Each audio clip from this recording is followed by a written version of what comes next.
رحمان نے اپنے محبوب کو قرآن سکھایا، انسانیت کی جان محمد کو پیدا کیا، ما کانا وما یکون کا بیان انہیں سکھایا۔ سورج اور چاند حساب سے ہیں اور سبزے اور پیڑ سجدہ کرتے ہیں۔ تفسیر نور العرفان میں ہے، سبزے اور درختوں کے سجدے سے مراد یہ ہے کہ وہ ہر وقت اس کے مطیع اور فرما بردار ہیں یا واقعی سجدے کر رہے ہیں۔ ان کے سجدے ہماری عقل و سمجھ میں نہ آئیں۔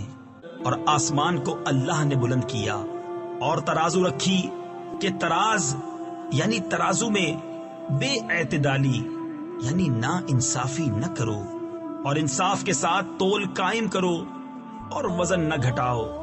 اور زمین رکھی مخلوق کے لیے، اس میں میوے اور غلاف والی کھجوریں اور بھس کے ساتھ اناج اور خوشبو کے پھول۔ تو اے جن و انس، تم دونوں اپنے رب کی کون سی نعمت جھٹلاؤ گے؟ اس نے آدمی کو بنایا بجتی مٹی سے جیسے ٹھیکری، اور جن کو پیدا فرمایا آگ کے لوکے سے، تو تم دونوں اپنے رب کی کون سی نعمت جھٹلاؤ گے؟ دونوں پورب کا رب اور دونوں پچھم کا رب، تو تم دونوں اپنے رب کی کون سی نعمت جھٹلاؤ گے؟ اس نے دو سمندر بہائے کہ دیکھنے میں معلوم ہو ملے ہوئے، اور ہے ان میں روک کہ ایک دوسرے پر بڑھ نہیں سکتا، تو اپنے رب کی کون سی نعمت جھٹلاؤ گے؟ ان میں سے موتی اور مونگا نکلتا ہے، تو اپنے رب کی کون سی نعمت جھٹلاؤ گے؟ اور اسی کی ہیں وہ چلنے والیاں کہ دریا میں اٹھی ہوئی ہیں جیسے پہاڑ۔ تفسیر خزائن العرفان میں ہے، اس آیت مبارکہ میں دریا میں چلنے والیوں سے مراد کشتیاں ہیں کہ ان کشتیوں کا چلنا اور تیرنا یہ سب اللہ کی قدرت سے ہے۔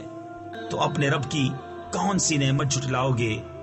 زمین پر جتنے ہیں سب کو فنا ہے، اور باقی ہے تمہارے رب کی ذات، عظمت اور بزرگی والا۔ تو اپنے رب کی کون سی نعمت جھٹلاؤ گے؟ اسی کے منگتا ہے جتنے آسمانوں اور زمین میں ہیں، اسے ہر دن ایک کام ہے۔ تفسیر خزائن العرفان میں ہے، یہ آیت یہود کے رد میں نازل ہوئی، کیونکہ وہ کہتے تھے کہ اللہ تعالیٰ سنیچر کے دن کوئی کام نہیں کرتا۔ بتایا گیا کہ وہ ہر وقت اپنی قدرت کے آثار ظاہر فرماتا ہے۔ تو اپنے رب کی کون سی نعمت جھٹلاؤ گے؟ تم پر چھوڑی جائے گی بے دھوئیں کی آگ کی لپٹ اور بے لپٹ کا کالا دھواں، تو پھر بدلہ نہ لے سکو گے۔ تو اپنے رب کی کون سی نعمت جھٹلاؤ گے؟ پھر جب آسمان پھٹ جائے گا تو گلاب کے پھول سا ہو جائے گا، جیسے سرخ نری یعنی سرخ رنگا ہوا چمڑا۔ تو اپنے رب کی کون سی نعمت جھٹلاؤ گے؟ تو اس دن گناہگار کے گناہ کی پوچھ نہ ہوگی کسی آدمی اور جن سے۔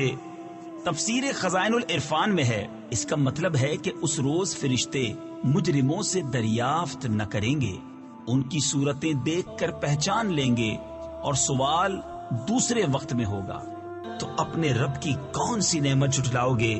مجرم اپنے چہرے سے پہچانے جائیں گے تو ماتھا اور پاؤں پکڑ کر جہنم میں ڈالے جائیں گے۔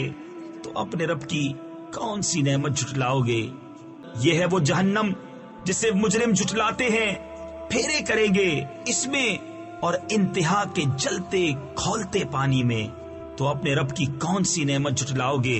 اور جو اپنے رب کے حضور کھڑے ہونے سے ڈرے، اس کے لیے 2 جنتیں ہیں۔ تو اپنے رب کی کون سی نعمت جھٹلاؤ گے؟ بہت سی ڈالوں والیاں، تو اپنے رب کی کون سی نعمت جھٹلاؤ گے؟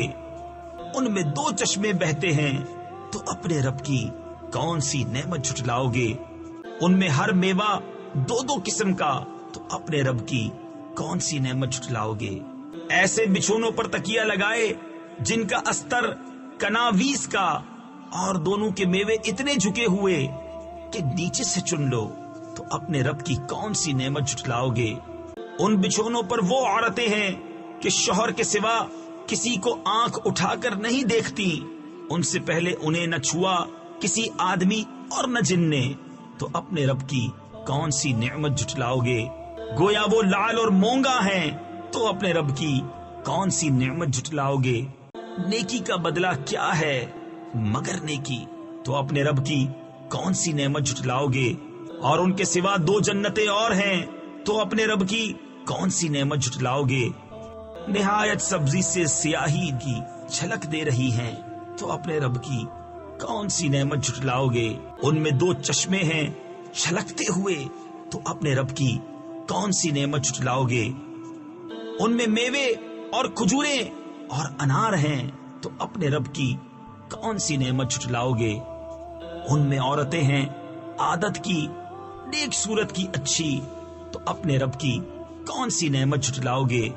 حوریں ہیں خیموں میں پردہ نشین تو اپنے رب کی کون سی نعمت جھٹلاؤ گے؟ ان سے پہلے انہیں نہ ہاتھ لگایا کسی آدمی اور نہ جن نے تو اپنے رب کی کون سی نعمت جھٹلاؤ گے؟ تکیہ لگائے ہوئے سبز بچھونوں اور منقش خوبصورت چاندنیوں پر تو اپنے رب کی کون سی نعمت جھٹلاؤ گے؟ بڑی برکت والا ہے تمہارے رب کا نام جو عظمت اور بزرگی والا